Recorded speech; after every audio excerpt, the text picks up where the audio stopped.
Good evening, godless sodomites.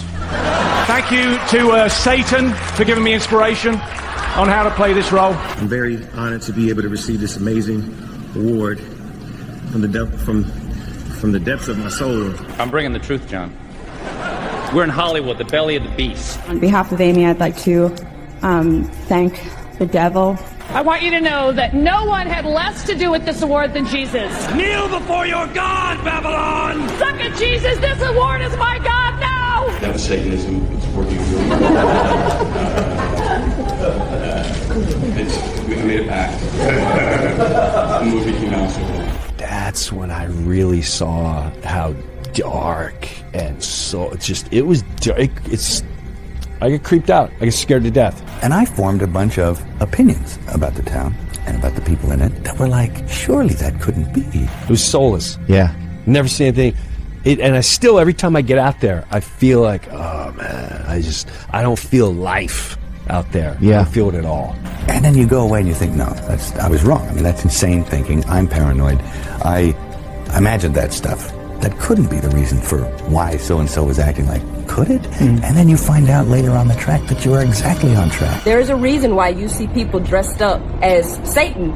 Full-on visuals of Satan, people dressed as Satan, dressed as a demon, got upside-down crosses all on their clothes or pentagrams on their clothes. People think that this stuff is just a game. No, there's a reason why the entertainment industry is doing that, y'all.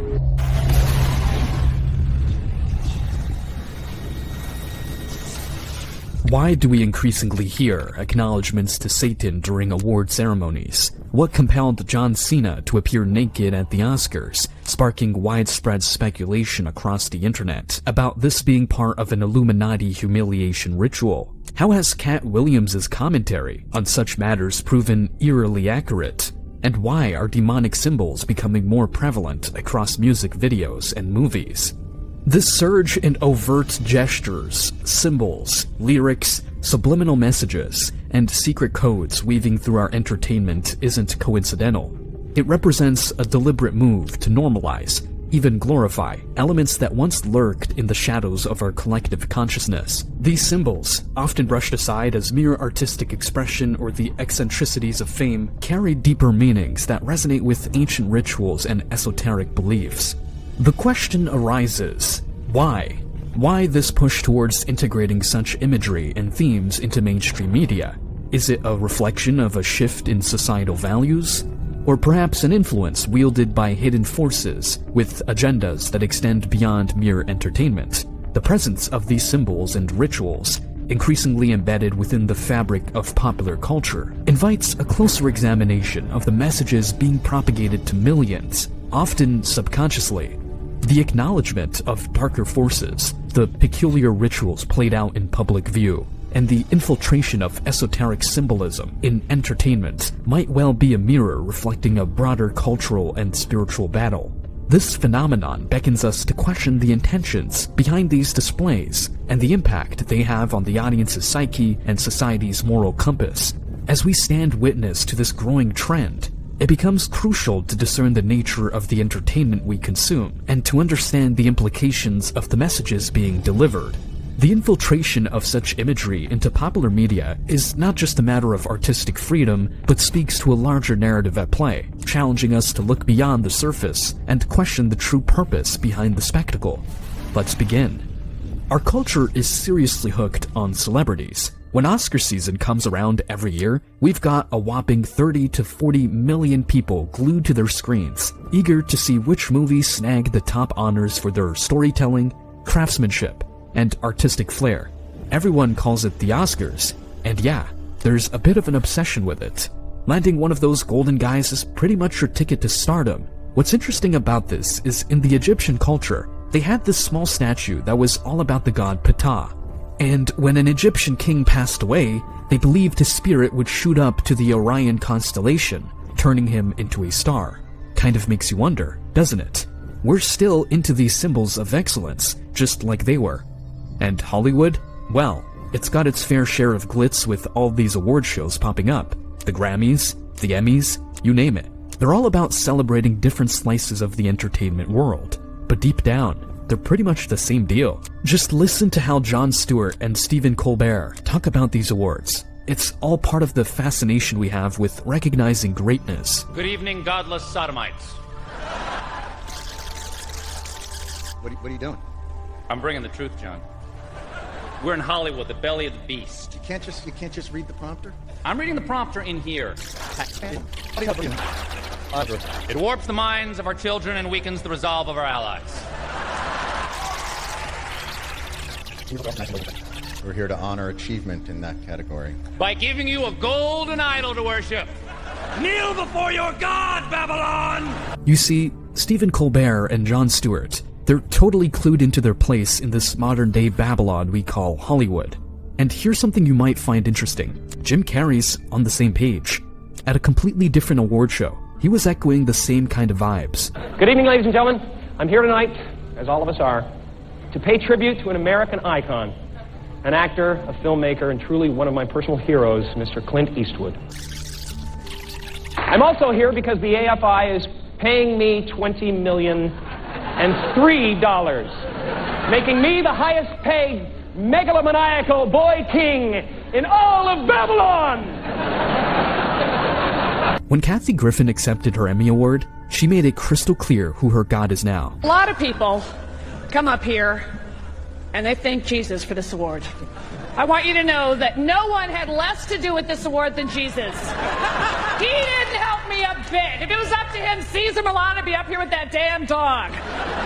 So all I can say is, suck it, Jesus, this award is my God now! It's fascinating when you dive into the origins of the word Oscar.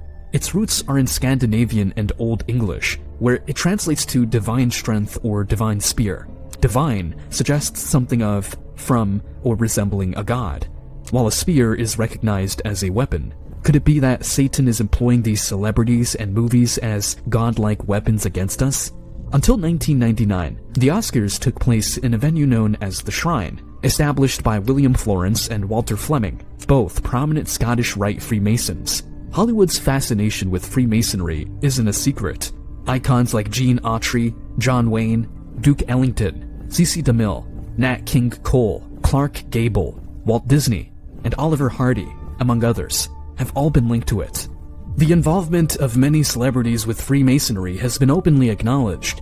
In Morals and Dogma, a seminal work by Albert Pike, there's a passage on page 321 where Freemasons declare who their god is, describing Lucifer, the light-bearer, in paradoxical terms as a bearer of light, despite being a figure of darkness, a concept that challenges conventional perceptions and suggests a deeper symbolic significance to their beliefs. When Life is Beautiful received its Oscar, a wide shot of the stage inadvertently revealed Masonic symbols incorporated into its design. Elements such as the checkered floor, archways, and a sun motif all resonate with Freemasonry symbolism, mirroring what's found on a Masonic tracing board, a tool used within the fraternity for educational purposes. These symbols subtly communicate who is behind the organization. Following the Oscars move in 1999 to the Kodak Theater, these Masonic elements continue to be a part of the stage's design, with sun motifs in the ceiling, checkered patterns on the stage, and arches being prominently featured. The exterior of the Kodak Theater includes references to the Ishtar Gate and Babylonian deities, drawing inspiration from the 1916 film Intolerance, which recreated Babylon's set, including its iconic elements like the elephants, the Ishtar Gate, and Babylonian gods. This area around the Kodak Theater, labeled the Babylonian Court, along with the design elements that include an unmistakable representation of the Tower of Babel on the stage during the 2016 Oscars, underscores a deep-seated recognition of their origins and affiliations. Through these symbols and references, it becomes clear that those within this organization are well aware of their standing and the influences at play. Hear what Mel Gibson has to say about Hollywood. His unique focus on Jesus through films about Christ's life might just be his way of shedding light on the truth he perceives within the industry. It seems as though signs are everywhere, pointing to deeper truths and narratives interwoven into Hollywood's very fabric. By pausing to look and listen carefully, we start to see these messages for what they are, peeling back the layers to reveal the core of what's often concealed. Staying vigilant and discerning enables us to decode these signs and understand the reality beneath the surface. When I came over here, I was oh God, I was in my mid-20s. Right. The first time I really came over here. You know, I had a whole bunch of weird paranoid suspicions about what the hell was going on because there was a lot of stuff I couldn't understand. Right. And nobody was really bothering to explain it to me. And I formed a bunch of opinions about the town and about the people in it that were like, surely that couldn't be. Because a whole place can't be like, you know, Weird Town, you know, where the stranger wanders in and all the people are in the bar and they all shut up when he looks at them and they tell you don't go to the house on the hill. And it's like that. And then you go away and you think, no, I was wrong. I mean, that's insane thinking. I'm paranoid. I imagined that stuff. That couldn't be the reason for why so-and-so was acting like, could it? And then you find out later on the track that you were exactly on track with a lot of this stuff. Not specifically on track, but that you could, that some of your worst nightmares were real at the time, and you think... Even Jim Brewer has something to say on the matter. And folks, it's crucial to acknowledge that numerous individuals echo similar sentiments across the web. Yet, it's imperative not to be sidetracked by the fleeting distractions of TikTok or the latest TV narratives, for these are the mechanisms that maintain our diversion. When we do stumble upon revelations like these, our knee-jerk reaction is often disbelief. It must be fake. Nobody discusses this. This skepticism is indicative of how deeply we've been lulled into complacency, programmed by their movies, their music, and the broader entertainment culture. Pay attention to Jim Brewer's insights. Then the real Hollywood came. And I'll tell you what, I'll let you in on a little something. I'm not going to drop names. Okay. But I'll never forget, these are black producers, a guy named Kevin Brown and Andre Brown, and he was later on 30 Rock, but they would come to us and they would tell us about vanity and losing your mind in Hollywood and be careful. And they came back from Hollywood to try and expand us. And they sat us down and they're like, you ain't going to believe what we saw. I'm like, what did you see? And they said, we saw so-and-so, huge name, so-and-so, huge name. What? See, now you're telling stories. Yeah. But I never forgot that. 3 years later, this name, ping! So, really, does television have an impact on us? It goes beyond being just entertainment. Anton LaVey, the founder of the Church of Satan, had a fascinating take on television. He saw it as a primary conduit for what he considered the new satanic religion's widespread adoption. LaVey went on to compare the TV set to a satanic family altar, observing its evolution from a small, fuzzy screen in the 1950s to the massive entertainment centers of today that span entire walls with multiple monitors. He provocatively called the TV set this satanic family altar.